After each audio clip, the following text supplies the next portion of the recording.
My name is Sharon. I'm a 35-year-old housewife. My husband, Taylor, is the same age, and we've been married for 5 years. We both used to work, but I quit my job when I gave birth to our first child. We've been blessed with 2 children, and we're living a happy life, but the company my husband was working for went bankrupt. We did receive unemployment benefits, but they weren't enough to cover our living expenses, and we had to use our savings. Taylor found a job after a while, but his salary isn't enough to maintain our previous standard of living, and we're barely managing to get by. I've been wanting to get back to work, but I've been struggling to find a job. During interviews, they always express concern about me not having a backup childcare plan in case of emergencies, since my parents live out of state. I also can't work while my children are still in their gradual entry period at daycare, and that's also been another problem. The local city hall told me that I could get my kids into daycare even while job hunting. But once I tried, it turned out that getting daycare slots for kids under 3 was far harder than I had expected. For one, priority is given to people who are already working, so as someone who isn't working, I couldn't even get into the first round of applications in August. By the time I was finally eligible to apply in the second round, the classes for my daughter's age group were already full. In the end, no slots were left, and I still haven't managed to secure daycare. Our oldest child, Gary, started attending kindergarten this year. I was told that he could join the class for 3-year-olds without needing approval from the city hall. Our younger child is a girl, and she'll start kindergarten next year. Until then, I plan to work part-time. One day, Taylor, who was at work, texted me saying, "I'm stopping by my parents' house before I come home." Taylor's father had passed away early, and his older sister Betty had left home after she got married. So now his mother and his younger sister Tina are the only ones back home. Occasionally, they do ask Taylor for help with labor-intensive work, like moving furniture around for redecorating or helping carry heavy stuff from the home improvement store. I assumed that they needed his help again that day. However, Taylor, who usually comes home by 8 p.m., even when he stops by his parents' house after work, didn't come home as early that day. "Daddy is late today. He promised to play Lego with me today." "Yeah, Gary, why don't we all play Legos together, including your little sister, Mina?" So I took care of the kids by myself while waiting for Taylor to come home. Taylor finally came home after the kids were fast asleep. When I heard the front door unlock and went to greet him, I saw Betty and Tina with him, both carrying large luggages. "Long time no see, Sharon. We're going to stay here for a while." "Hey, Taylor, where should we put away our stuff?" my sister-in-law, Betty and Tina, nonchalantly asked. I was taken aback, but couldn't turn them away at such a late hour. For now, I let them into our living room. As soon as they set their stuff down with a thud, they sank into the couch, started watching TV, and playing with their phones. They were chilling in my living room like it was their own place. I gently nudged my husband Taylor's back, pushing him to another room to figure out what was happening. "Hey, you didn't tell me Betty and Tina were staying over." Sorry, it all happened so suddenly." "Don't just apologize, I need an explanation of what's going on." "It's a long story, but it seems Betty had a fight with her husband and went back home, which got our mother mad. Tina tried to mediate, but that only made my mother angrier, and they both got kicked out." I could kind of picture what had happened. My mother-in-law was always stressing about Tina being jobless, so this incident was probably her last straw. "So, this is all because of Betty's quarrel with her husband and your mother's fight with your sisters? Once things cool down, Betty and Tina will go back, right?" About that. I decided to let Betty and Tina move in with us. They'll be living with us from today." "What? You can't just do that without talking to me about it first. We're barely getting by with the 4 of us to begin with. How are we supposed to provide for 2 more people? We don't have the money or the room for it." "I know, but I can't just leave Betty and Tina with nowhere to go. We can clear up the kids' room, and we'll figure out the money situation somehow, okay? Please." And that's how we ended up living with my sister-in-law. They never seemed to be looking for a job and didn't help with housework or look after the kids.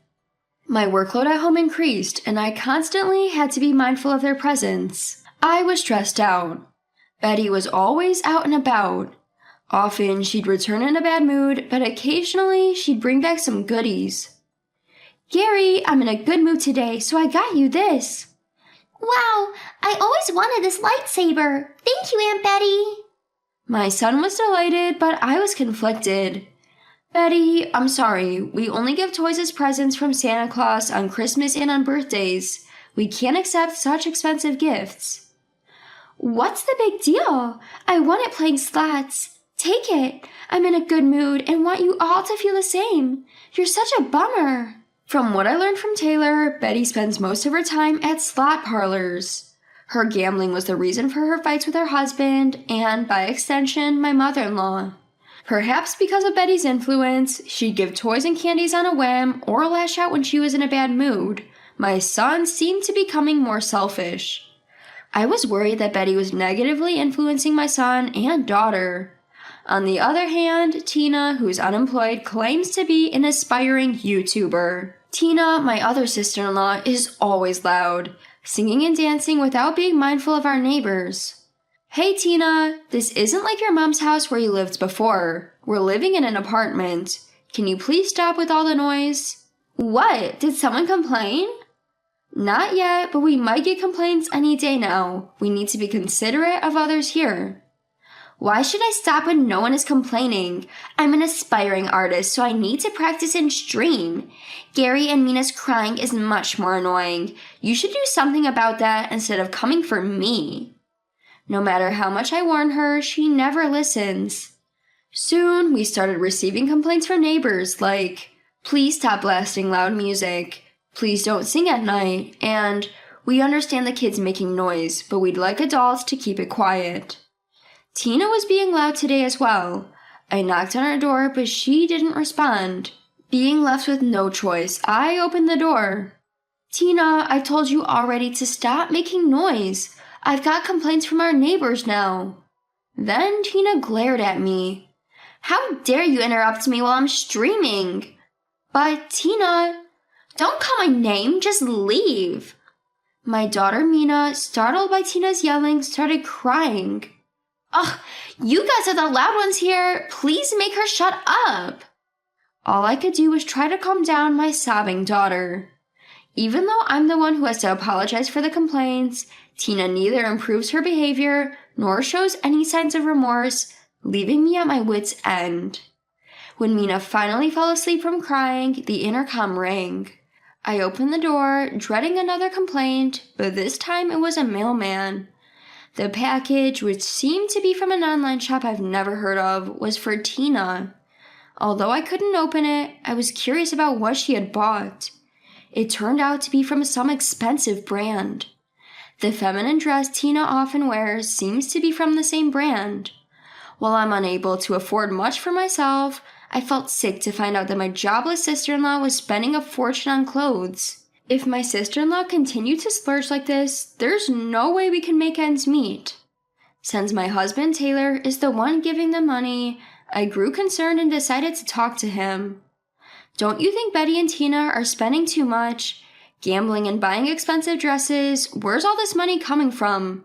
They're not borrowing from sketchy places like loan sharks, are they? Don't worry. They're not borrowing money from such places, and I can handle our finances. Just stop worrying. Taylor insisted everything was okay and seemed to be arranging money from somewhere.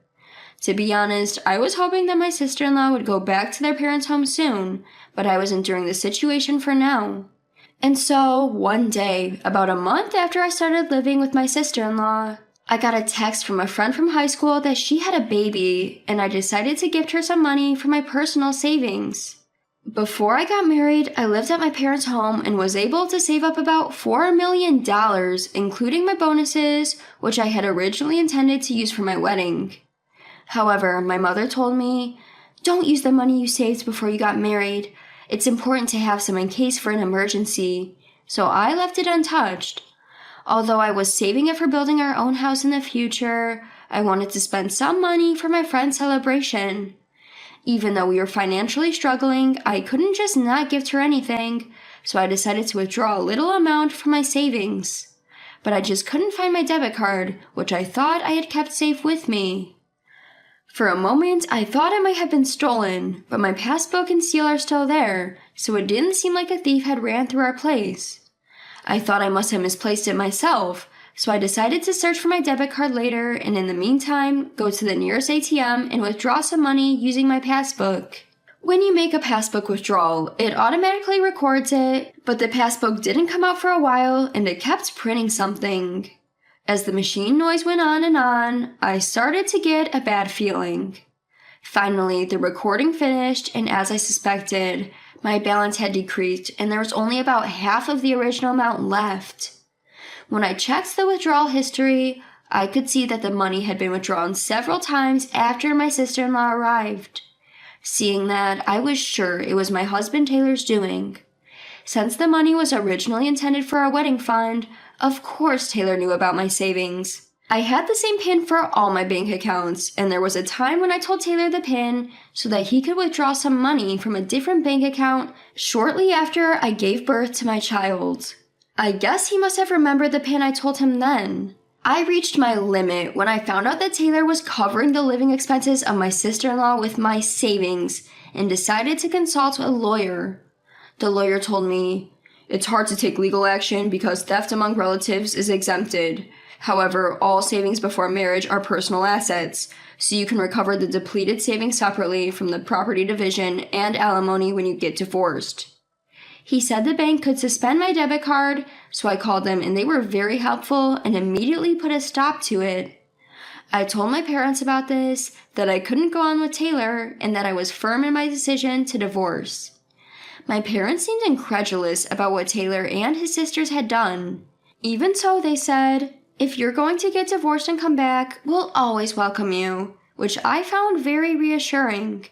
Next, I called Taylor's family. "I'm having trouble because Tina and Betty came to my house, and with Taylor, they're doing whatever they like. I'm getting complaints from the neighbors about Tina's band practice, and it's poorly affecting my children as well.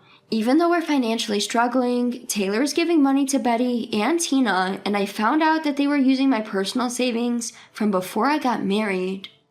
Hearing my words, Taylor's mother sighed deeply. "After not hearing from them for a while, I thought they were doing well, only to hear this. I'm really sorry about all this. They are truly a hopeless bunch. It's my fault for raising them this way. You can kick those three out right away, and I'll make sure they repay you for the money they've taken." "No, it's not your fault, mother-in-law. I'll get the money back from Taylor himself. Can you keep this a secret for a while?" "I understand. However, can I tell Betty's husband about this? Apparently, they had an argument over Betty's gambling habit, which is why she moved back in with me, and now her husband keeps contacting me." Agreeing to my mother-in-law's suggestion, she informed Betty's husband about her whereabouts and the situation. Betty's husband then wanted to hear the story directly from me, so we arranged a phone call during his break. "I'm really sorry for the trouble my wife had caused you. I don't know how to apologize." At the beginning of the call, Betty's husband apologized to me. According to him, Betty had started going to the casino with her friends and got hooked after winning big with her beginner's luck. At first, he had hoped she would lose interest and quit, but instead she began to dip into their living expenses when she ran out of her own savings. This led to a fight and she had returned to her parents' home, and now he found out that she had also taken my money. He was utterly disappointed in my sister-in-law. Thus, both my mother-in-law and Betty's husband came to support me. It would have been best if they were present during the discussion, but since I had already blocked my debit card, it was only a matter of time before my husband found out. As a result, I decided to have a talk with him that night. After the children went to bed, I approached my husband who was watching TV in the living room. "I need to talk to you." "Hey, what's up now? Is it about my sisters again?" Instead of answering, I put the bank book of my savings from before marriage on the table. "I was going to send a gift to my friend, but I noticed that my debit card is missing. Do you know anything about it?" "Are you accusing me of stealing your card?" As he said this, my husband had a guilty look on his face. Seeing this, I was certain that he was the culprit. Take a look. The amount in my savings has been decreasing since the day you brought Betty and Tina here. It looks like you guys used it. What's going on? You're the one who took them in without consulting me, right? Didn't you say you'll cover their expense on your own? In response, my husband snapped back. Hey, it's just borrowing some money from our joint account, right? We're a family, so we're supposed to help each other out. I'm disappointed you're so heartless. If you want to argue, let's get a divorce. I've been waiting for you to say that. Huh? It might not be a crime to steal money within a family or a married couple, but it's a different story if we're getting a divorce. The money you guys spend is from my personal savings account, not from our joint account. Since we're getting a divorce, I'll have you pay back the amounts you guys spent. What? Wait, you're joking, right? Calm down. I won't wait. You bringing up divorce just to have things go your way? That's called emotional abuse. We're getting divorced, and I'm also going to demand compensation for all of your abusive behavior so far. My husband argued, but the next day, I packed my belongings and returned to my parents' home. Afterwards, I proceeded to handle the divorce through my attorney. My husband ended up burdened with substantial debts due to the division of assets, compensation for emotional abuse, and repayment of spent savings. On top of this, he has to pay child support until our 2 children turn 18. His sister Betty also received a divorce notice from her husband, citing her reckless spending. She is being sued for compensation as well. Tina, his younger sister, was sued in a civil court for continuously ignoring complaints from her neighbors. The 3 of them, in desperation, went to their mother pleading, Mom, please help us. You guys have the nerve to come back? I've never seen such disappointing children. We're severing our ties today. Never show your faces to me again. But, Mom... Cut off even by their own mother, my ex-husband and his sisters were cornered and at a loss. I returned to my parents' home and my son transferred to a kindergarten around here. While my mother took care of my daughter, I started working. Just as I was getting used to my new job, my ex-husband, Betty and Tina, came to my parents' home, begging for money and asking to let them move in with us. All 3 of them came together once every 2 or 3 days. Of course I avoided meeting them in person. They all pleaded over the intercom, Please keep this between us and don't tell Mom and the others. Worried of getting into another trouble, I recorded the intercom footage and also took videos with my phone. I compiled these video files and sent them to their mother, my former mother-in-law. I added a note. They're still coming after us. I hope you can do something about them. From my former mother-in-law, I received only an apology and a promise that she would take care of it. She was enraged, so I'm guessing all 3 of them had a rough time with her coming after them. Also, their betrayal of each other came to light, which would probably lead to their downfall. I'll leave the rest to your imagination. As for me, while I may have my children feeling lonely at times, our living conditions have definitely improved. I can afford my own things and I am able to live and enjoy my life now. My children are emotionally more stable than when we lived with my ex-husband and his siblings, so I'm glad we got a divorce. From now on, I will continue to cherish this peaceful life I have now.